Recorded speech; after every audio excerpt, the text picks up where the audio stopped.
शराब तो I think everybody knows. आप पीती हैं कभी कभी? हाँ. अच्छा, very good. I love you. ऐसा कभी हुआ कि आपको पीने के बाद चढ़ गई और आपने? हाँ, ऑफ कोर्स बहुत बार चढ़ी है. ऐसा कोई सीन याद है आपको?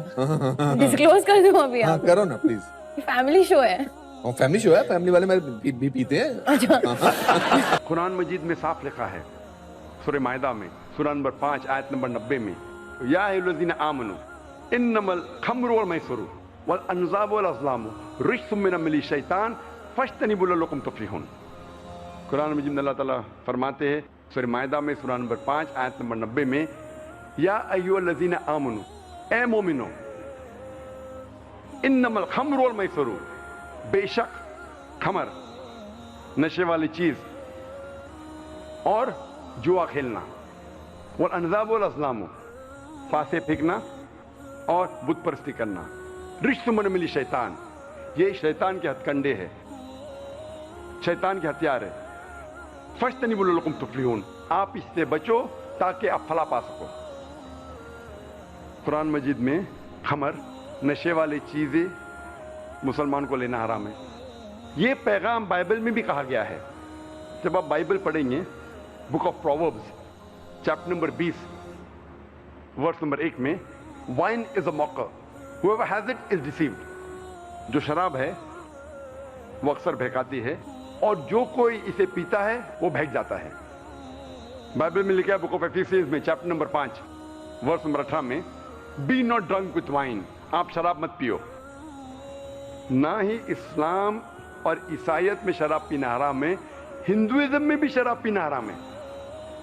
अगर आप पढ़ेंगे मनुस्मृति चैप्टर नंबर 9 अध्याय नंबर 9 वर्स नंबर 235, इसमें लिखा है कि वो शख्स, वो इंसान जो चोरी करता है, जो शराब पीता है और अपने गुरु के बिस्तर पे जिना करता है, ये लोग गुनाहगार हैं.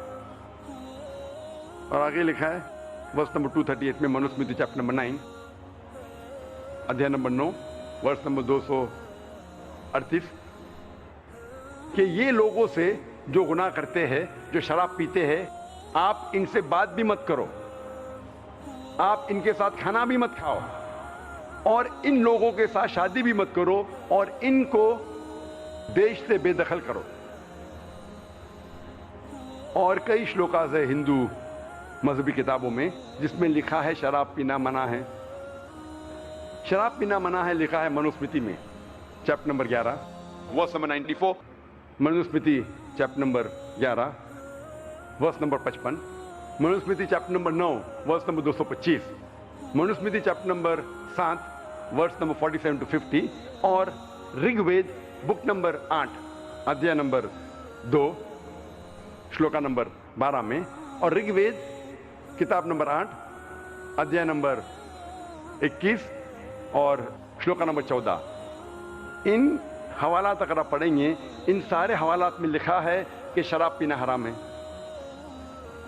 आज की साइंस ये कहती है कि इंसान के जहन में, दिमाग में, in the brain there is a inhibitory centre. Inhibitory centre का मतलब ये सेंटर आपको गलत काम करने से रोकता है. मिसाल के तौर पे अगर मुझे हाजत के लिए जाना है तो सेंटर कहेगा यहां मत करो, बैतुल खला में जाओ, टॉयलेट में जाओ. जब मैं कोई ज़ईफ इंसान से बात करूंगा तो इनहिबिटरी सेंटर कहेगा कि गलत बात मत करो, तमीज के साथ बात करो. जब आप शराब पीते हैं, ये इनहिबिटरी सेंटर इज इनहिबिटेड, ये इनहिबिटरी सेंटर काम नहीं करता है. इसीलिए अक्सर आप देखेंगे कई लोग जो शराब की हालत में दुत है वो अपने कपड़ों में ही अपनी हाजत करते हैं, वो बड़ों के साथ तमीज से नहीं बात करते, अपने वालिदैन के साथ अच्छा पेश नहीं आते. और आज की स्टैटिस्टिक्स ये कहती है कि जितने बलात्कार होते हैं, ये अमेरिकन स्टैटिस्टिक्स में है, अक्सर बलात्कार करने वाला या जिस पे बलात्कार होता है, दोनों में से एक अक्सर नशे की हालत में होते हैं. آج کی امریکن اسٹیٹسٹکس یہ کہتی ہے کہ 8% امریکن انسیسٹ کرتے ہیں. انسیسٹ مطلب اپنے رشتہ دار, قریب رشتہ دار کے ساتھ زنا. یعنی ہر 12 امریکن کو آپ ملیں گے, امریکن اسٹیٹسٹکس کہتی ہے کہ اس نے اپنے قریب رشتہ دار کے ساتھ زنا کیا ہے, چاہے باپ بیٹی کے ساتھ, بیٹا ماں کے ساتھ, بھائی بہن کے ساتھ. اسے کہتے ہیں انسیسٹ. اور یہ اسٹیٹسٹکس کہتی ہے کہ اکثر یہ نشے کی حالت میں ہوتے ہیں. کئی لوگ کہتے ہیں کہ شراب پینے سے مجھے نشہ نہیں آتا ہے, I am a social drinker, میں اپنے آپ پہ قابو رکھ سکتا ہوں. نشے میں دودھ ہونا حرام ہے, لیکن میں سوشل ڈرنکر ہوں, ایک پیک صرف مارتا ہوں بس, اور میں اپنے آپ کو کنٹرول کر سکتا ہوں. آپ جب بھی شرابی کو ملیں گے اور اس کا انٹرویو لیں گے, کوئی بھی شرابی یہ نہیں کہیں گا کہ میں شراب پینا شروع کیا شرابی بننے کے لیے. وہ ہمیشہ سوشل ڈرنکر جیسا شروع کیا اور چند مہینے بعد یا چند سال بعد ہو جاتا ہے alcoholic.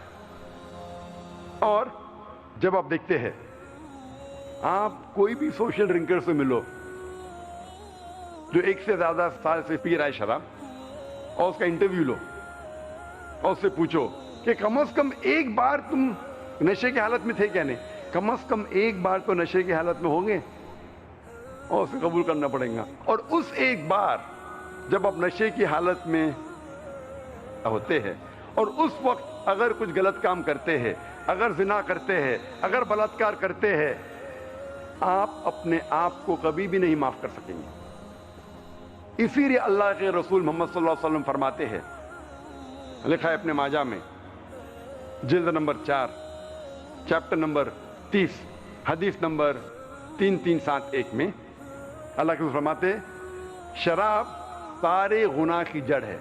It is the mother of all evils and it is the most evil of all evils. مطلب سارے گناہ کی, سارے غلط کام کی جڑ وہ ہے شراب, mother of all evils. اور اللہ کے رسول فرماتے ہیں ابن ماجہ میں جلد نمبر 4 چیپٹر نمبر 30 حدیث نمبر 3392 میں اللہ کے رسول فرماتے ہیں کہ جو کوئی چیز بڑی تعداد میں لینے سے آپ پر نشہ کرتی ہے, وہ چیز چھوٹی تعداد میں بھی آپ پر حرام ہے. Anything which intoxicates in large quantity is even prohibited in small quantity. No excuse for nip or a tot. اور اللہ کے رسول فرماتے ہیں ابن ماجہ میں جلد نمبر 4 چیپٹر نمبر 30 حدیث نمبر 3380 میں 3380 میں اللہ سبحانہ و تعالی 10 قسم کے لوگوں پہ لعنت فرماتا. وہ لوگ جو شراب کے قریب ہے, وہ لوگ جو شراب کو ڈسٹل کرتے ہیں, وہ لوگ جس کے لیے شراب بنائی جاتی ہے, ڈسٹل کی جاتی ہے, وہ لوگ جو شراب پیتے ہیں, وہ لوگ جو شراب کو ٹرانسپورٹ کرتے ہیں, وہ لوگ جس کے لیے شراب ٹرانسپورٹ کی جاتی ہے, وہ لوگ جو شراب کو سرو کرتے ہیں, وہ لوگ جو شراب سے کماتے ہیں, وہ لوگ جو شراب کی کمائی کو استعمال کرتے ہیں, اور وہ لوگ جو شراب خریدتے ہیں, اور وہ لوگ جس کے لیے شراب خریدی جاتی ہے. یہ سارے 10 قسم کے لوگ جو شراب سے جڑے ہوئے, یہ لوگوں پہ اللہ سبحانہ و تعالی لعنت فرماتے ہیں.